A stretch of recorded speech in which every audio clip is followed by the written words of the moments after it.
各位观众好，欢迎来到真蓝时光语言 Salon， 我是黄琪妮，今天要带来移民工文学奖的菲律宾语有声诗，让我们开始吧。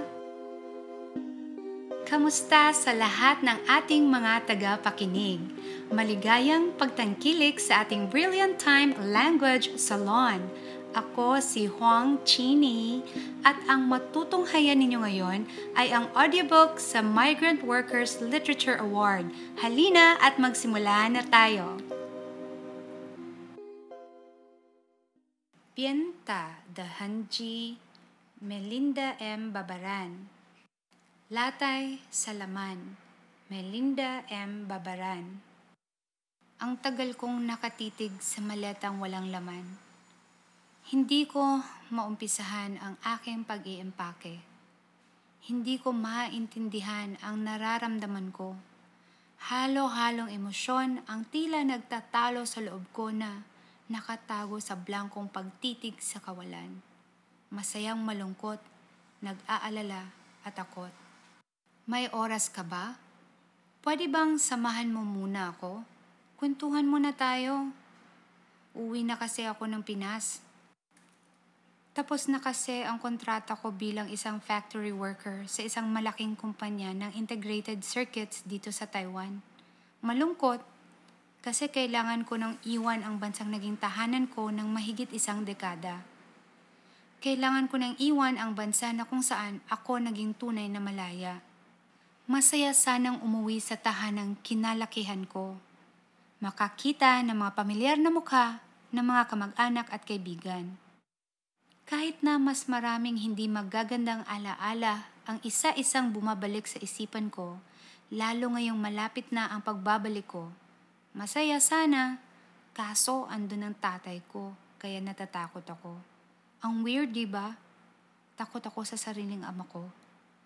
Alam mo kasi, hindi niya ako tanggap. Hindi niya matanggap na tomboy ang anak niya. Kailan ko pa nalaman na ganito ako? Grade 4 pa lang ako, alam ko na iba ako. Kinalong ako ng kaklase kong babae noon. Hindi ko maipaliwanag ang naramdaman ko pero masarap sa pakiramdam ko. Nung una, hindi ako pinapansin ng tatay ko.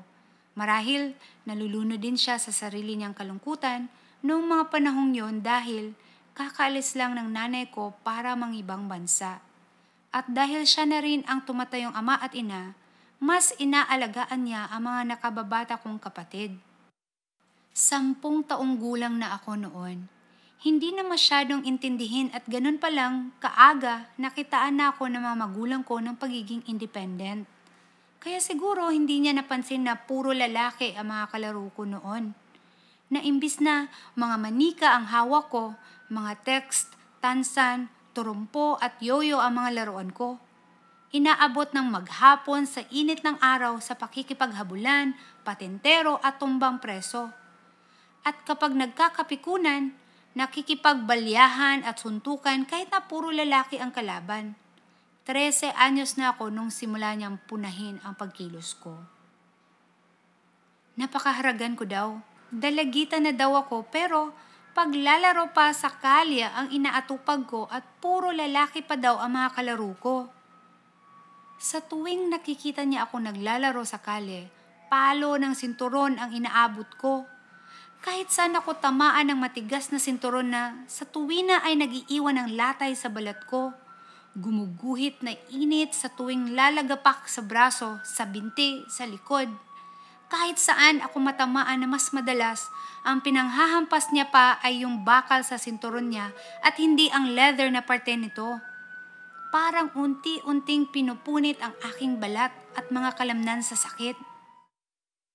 Minsang wala siyang suot na sinturon, ang ipinampalo niya sa akin ay yung kahoy ng walis tambo. Minsan yung yantok na kawayan ang gamit niya. Kahit saan pa rin niya ako tamaan. Kahit magsumiksik pa ako sa lahat ng sulok ng bahay namin, hahabulin niya pa rin ako para hampasin. Hindi niya alintana na bata ang hinahampas niya, habang buong puot at ubod lakas niyang inaasiwas ang pamalong hawak niya. Pero ang madalas, Yung parang siyang lumalaban ng boxing sa bilis at lakas ng pagsuntok niya sa batang katawan ko. Tila sa pamamagitan ng bawat pagbayo ng suntok sa mukha at lahat ng parte ng katawan ko, mapapalambot niya ang puso kong lalaki. Nung una, umiiyak pa ako sa bawat pambubugbog ng tatay ko. Tinatanong ko sa sarili ko na, napakalaki bang kasalanan ang nagawa ko para saktan ako ng gano'n ng sarili kong ama? Naisip ko pa minsan siguro hindi niya ako tunay na anak. Dahil ang tunay na magulang di kayang saktan ng ganoon ang kanyang anak. Hanggang nakasanayan ko na rin, pati mga pagmumura niya at masasakit na salita tulad ng salot daw ang mga kagaya ko sa lipunan. Wala na akong maiiyak sa tuwing sasaktan ako ng tatay ko at mas lalo akong pinatigas ng bawat palo, hampas at suntok na natatanggap ko. Mas lalo akong pinatatag ng bawat kirot sa aking kalamnan. Isang araw, dumating ang nanay ko mula sa abroad. Sandaling nahinto ang pananakit sa akin ng tatay ko. Pero minsan, madaling araw, umuwi siya ng lasing. Pumasok siya sa kwarto ko. Himbing na ako noon sa pagtulog pero napabalikwas ako nang may sumipa sa akin. Kung ano-anong masasakit na salita ang sinabi niya. Dinuro-duro niya ako at minumura habang sinasabing salot daw ako. Nakaupo lang ako noon at nakatungo. Nagtatagis ang aking mga bagang dahil hindi ko matanggap at malunok ang bawat pagmumura niya at pang-iinsulto sa aking pagkatao. Nakakuyom ang aking mga palad bilang pagtutol pero hindi ko magawang lumaban. Tanging tahimik na pagluha ang nagawa ko at paulit-ulit na paghiling sa isip ko na sana tumigil na siya. Hanggang sa maramdaman kong may matulis na bagay ang nakatutok sa leeg ko. Tinututukan ako ng ice pick ng tatay ko at sinasabing papatayin niya ako kung hindi ako magbabago. Noong nagising ang nanay ko at pilit siyang inilabas ng kwarto ko. Pero bago pa siya lumabas ng silid, sinaksak niya ang ice pick sa kama ko sa pagitan ng mga hita ko. Noon ko naisip kailangan ko nang umalis sa bahay na iyon. Kailangan ko nang lumayo dahil sarili kong ama ang papatay sa akin. Sabi ko sa sarili ko, kailangan kong maging malaya. Kaya ako napadpad dito sa Taiwan. Ilang taon na rin akong nagpapabalik-balik dito. Ito na rin ang naging pangalawang tahanan ko. Sa mahigit isang dekadang pagtira at pagtatrabaho dito, naging tahimik ang buhay ko. Malaya kong naipapakita ang tunay kong pagkatao ng walang humuhusga. Sa bansang ito, pantay-pantay ang trato sa lahat. Dito, tanggap ako sa kung sino ako basta wala akong inaagrabyadong tao. Hindi ko kailangang magtago. Kahit sa aking trabaho, wala akong naramdamang diskriminasyon mula sa mga Taiwanese. Madalas pa nga, kabiruan ko kahit ang mga lalaking Taiwanese na katrabaho ko. Madalas din kaming lumabas para mamasyal. Wala akong natanggap na kahit isang masakit na salita o tingin ng panghahamak habang naririto ako sa bansang ito. Hindi ko kailangang matakot dahil walang mananakit sa akin. Masaya nga ang buhay ko dito sa Taiwan. Maayos ang lahat sa buhay ko. Pero, sabi nga nila, walang permanente sa mundo. Pagkalipas ng ilang taon, kailangan ko nang umuwi sa Pilipinas sa totoong tahanan ko.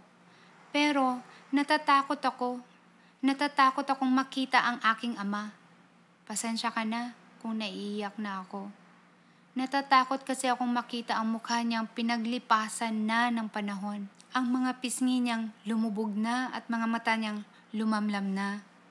Natatakot akong makita ang dati niyang matipunong katawan na ngayon ay buto at balat na. Di ko yata kayang makita ang mga bisig niyang naging dahilan ng mga latay ko sa katawan noon, na ngayon ay iginupo na ng matinding karamdaman. Mayroon siyang cirrhosis of the liver. Ito ang unti-unting gumugupo sa kanya. Napakabilis ng progresyon. Halos wala pang isang taon pero pinahina na siya nito ng husto. Natatakot akong makita na ang dating matayog at matibay na haligi ng aming tahanan, ngayon ay malapit ng mamaalam. Hindi naging sapat ang ipinapadala kong pera buwan-buwan para pigilan ang tuluyan niyang paghina dahil sa katandaan at karamdaman. Ayokong makita ng ganoon ang tatay ko. Hindi ko kaya. Dahil sa kabila ng mga latay sa katawan ko na siya ang naging dahilan, siya pa rin ang ama ko at mahal na mahal ko siya sa kabila ng mga pagkukulang niya sa akin bilang magulang. Sa kabila ng hindi niya pagtanggap sa pagkatao ko, pinatigas man ng bawat latay sa katawan ko ang puso kong lalaki, nananatili pa rin akong isang anak. Isa pa rin akong anak na nagmamahal sa kanyang ama at handang magpatawad. Natatakot ako sa tatay ko. Takot akong mawala siya nang hindi niya nalalaman na mahal ko pa rin siya at matagal ko nang pinatawad at pinaghilom ang mga latay ko na gawa niya. Mas takot ako isipin na isang araw, hindi ko na siya makikita at hindi ko man lang siya mapagsilbihan dahil nagtrabaho ako sa ibang bansa. Mas masakit sa palagay ko ang latay sa puso ko kung may masamang mangyayari sa kanya kesa sa mga latay sa katawan na ininda ko noon. Sorry ha, masyado bang mahaba ang drama ko? Pasensya ka na, pero salamat sa pakikinig mo. Gumaan kahit paano ang loob ko. Sige tol, mag-iimpake pa ako.